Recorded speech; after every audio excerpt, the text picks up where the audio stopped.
ജഗദ്ഗുരു സ്വാമി സത്യാനന്ദ സരസ്വതിയുടെ നവതി ആഘോഷങ്ങളുടെ ഭാഗമായി ഹിന്ദു കുടുംബ സമീക്ഷ സംഘടിപ്പിച്ചു. സംസ്ഥാന വ്യാപകമായിട്ടാണ് ആഘോഷം.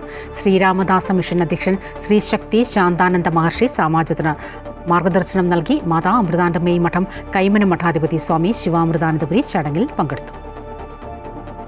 ജഗദ്ഗുരു സ്വാമി സത്യാനന്ദ സരസ്വതിയുടെ നവതി ആഘോഷങ്ങളുടെ ഭാഗമായി ശ്രീരാമദാസ മിഷൻ പ്രസ്ഥാനങ്ങളുടെ നേതൃത്വത്തിൽ തിരുവനന്തപുരത്ത് ഹിന്ദു കുടുംബ സമീക്ഷ സംഘടിപ്പിച്ചു.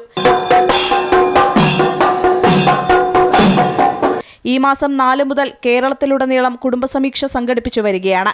ഈ കാലഘട്ടത്തിൽ ഹിന്ദു കുടുംബങ്ങൾ നേരിടുന്ന വെല്ലുവിളികൾ സമാജത്തെ ബോധ്യപ്പെടുത്തിക്കൊണ്ടും അതിനുള്ള പരിഹാരങ്ങളെ നിർദ്ദേശിച്ചുകൊണ്ടും സ്നേഹം, ഐക്യം, ശക്തി, ശാന്തി എന്നീ ചതുർവിധ പദ്ധതികളിലൂടെ ഹിന്ദു കുടുംബങ്ങളെ ധർമ്മത്തിൽ അധിഷ്ഠിതമായ മാതൃകാ കുടുംബങ്ങളാക്കി മാറ്റുന്നതിന് വേണ്ടിയാണ് കുടുംബസമീക്ഷകൾ സംഘടിപ്പിച്ചത്.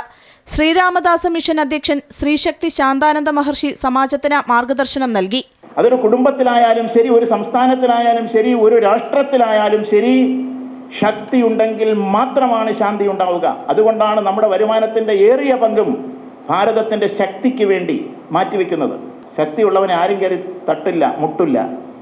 ഇന്ന് ഭാരതത്തിനൊന്ന് തൊടാൻ, ഒന്ന് ചൊറിയാൻ അല്പമൊക്കെ പ്രയാസമുണ്ട്. അമേരിക്കയ്ക്ക് പോലും കഴിയില്ല എന്നുള്ളൊരവസ്ഥ വന്നത് ശക്തിയുള്ളത് കൊണ്ടാണ്. മാതാ അമൃതാനന്ദമയി മഠം കൈമനം മഠാധിപതി സ്വാമി ശിവാമൃതാനന്ദപുരി കുടുംബസമീക്ഷയ്ക്ക് ആശംസകൾ നേർന്നു. ഈ നമ്മുടെ ഹിന്ദു സമൂഹത്തിൻ്റെ ഒരു പ്രധാന പ്രശ്നം നമുക്ക് ഒന്നിച്ചു കൂടാൻ ഒരു വേദിയില്ല എന്നുള്ളതാണ്. പള്ളിയിൽ, ക്രിസ്ത്യൻ പള്ളിയിൽ ആഴ്ചയിൽ ഒരു ദിവസം എല്ലാവരും ഒന്നിച്ചു കൂടണം. മുസ്ലിം പള്ളിയിൽ എല്ലാ ദിവസവും 5 നേരം കൂടണം. പക്ഷേ കുറഞ്ഞ പക്ഷം ആഴ്ചയിൽ ഒരു ദിവസമെങ്കിലും, ഒരു നേരമെങ്കിലും അവരെല്ലാവരും ഒന്നിച്ച് പള്ളിയിൽ കൂടാറുണ്ട്. സ്ത്രീകൾക്ക് അത്ര സ്വാതന്ത്ര്യം ഇല്ലെങ്കിലും. അതേസമയം ഹിന്ദുക്കൾ ക്ഷേത്രത്തിൽ പോകുന്നത് അവരുടെ സൗകര്യത്തിന്, അവരുടെ സമയത്തിന്, ഏതെങ്കിലും ക്ഷേത്രത്തിൽ എപ്പോഴെങ്കിലുമൊക്കെയാണ് പോകുന്നത്. അപ്പോൾ അവിടെ ഒരു ഒന്നിച്ചുകൂടി പ്രവർത്തിക്കാനുള്ള അവസരം കുറവാണ്.